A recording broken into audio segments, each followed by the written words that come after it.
Hello, and welcome to Tips and Tricks. I am Sam Genty, a training support specialist for the AT and UDL Loan Library at the Hollywood Distribution Center. Welcome to the video series on iPad accessibility. These features help support all learners through universal education and as a Tier 1 support in the Florida's multi-tiered systems of supports.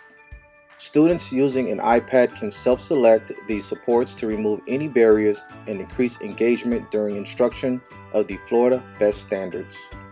This episode will focus on the voice control vocabulary feature. You can teach voice control new words, phrases, or commonly used acronyms by adding vocabulary entries. For example, a commonly misspelled acronym for my unit is TLC-MTSS. However, voice control reads it as TLC, the word dash, MTS, us. Now I'm going to show you how you can access the voice control vocabulary feature on an iPad.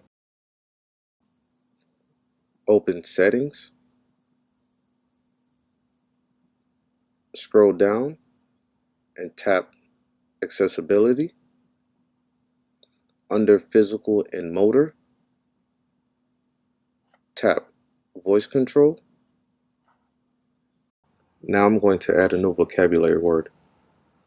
Tap Vocabulary. Tap the plus sign to the top right corner.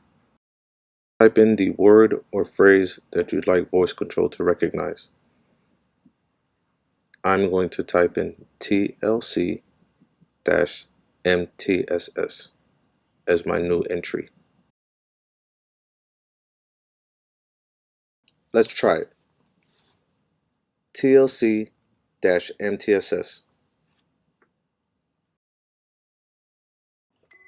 On behalf of the AT and UDL Technology and Learning Connections team, we want to say thank you for joining us today. Please keep an eye out on our website for additional videos and support. Thank you.